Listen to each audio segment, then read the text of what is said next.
Assalamualaikum and a very good day everyone. In this video, I'm going to share with you one of the software that we can use to simulate a digital circuit or digital system, that is by using LTSpice. Okay, so if you Google LTSpice, so you will come across a list of links like this.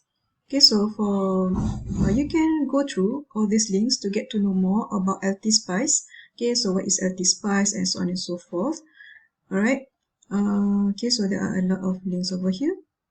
But to download the software, okay, so to download the software, I suggest to click on this first link over here. Alright, so if you click, you will be directed to this analog.com and so on and so forth over here. Okay, so you'll be directed to this page which has a little bit introduction about LTSpice. You can read through about this LTSpice. Okay, so it's free. Okay, and we can use it not just for digital circuit simulation, but for analog circuit simulation as well. Okay, so you can simulate and then get the waveform and so on and so forth. Okay, so in order to know more, you can look at the tutorials given in this page. Okay, so there are a lot of resources through this link. You just have to go through to understand more. Okay, over here. Alright, and once you understand that you feel it's okay for you to use this, you can download by clicking on this link. So for those with Windows 10 and above, you can click on this link. For Windows less than that, for example, Windows 8 or things like that, so you can click on the other options over here.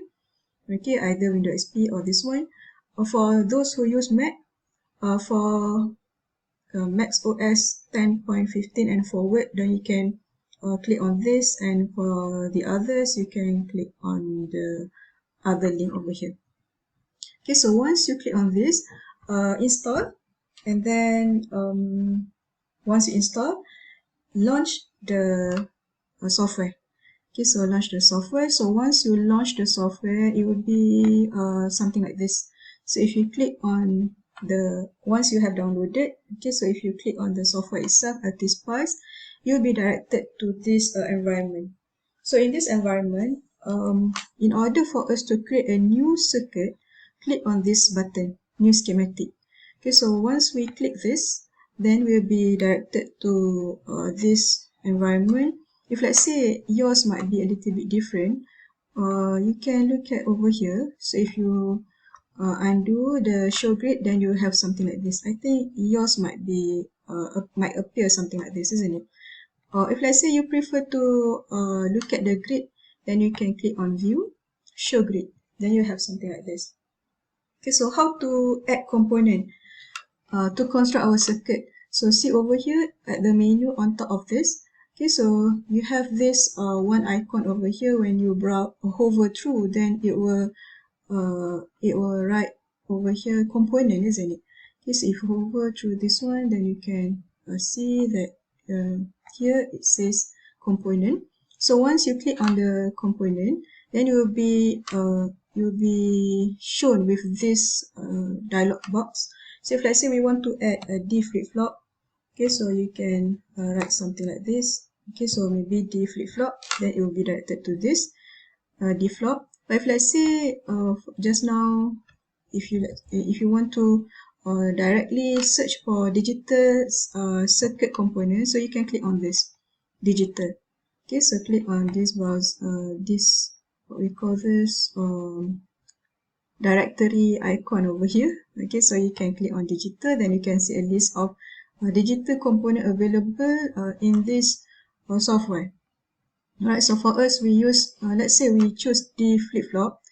If let's say we want to use SR flip-flop, then we can choose SR flop, XOR, and so on and so forth. This is inverter, OR, and everything.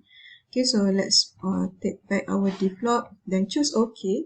So once you choose that, then you can click on the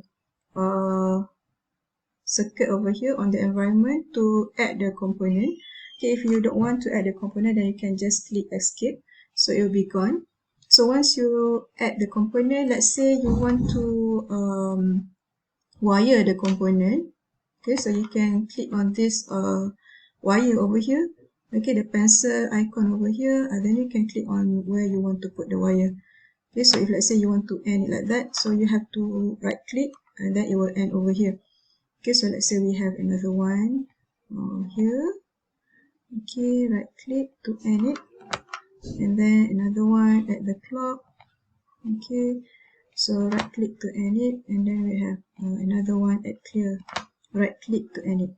Okay, so here we can add the input or output. So let's say our D flip-flop, we have the input and the output, isn't it? So let's say we put the out first.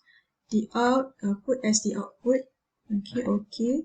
Let's say we want to put our the out over here, the output, and we want to put our input at this two sides over here. So one is the input is data in. Okay, so we have to choose this input. Okay, and then another one is our clock. Right, so we want to add our clock. So we put FKEKK. This is input. Okay, so we put it here, for example. Alright, and then other than that, we have this clear signal. So let's say we put clear signal. Another one, CLR. Okay, so this is input also. Okay, so we put over here. Alright, okay, so now you have finished this. This is your circuit. Okay, so if let's say you want to do other circuit, then you can choose the component by clicking on this link and construct it respectively. Alright, so inshallah in our next video, I'm going to show you how to configure. Okay, so how to configure the data in signal and also clock signal to be to run the circuit. Alright, okay, so thank you for watching. I hope you can try out this LTSpice. It's free. It's available in our lab as well, but most importantly, you can download in your computer to simulate your circuit in your own sweet time. Okay, for our course digital system. Okay, thank you everyone. See you in our next video.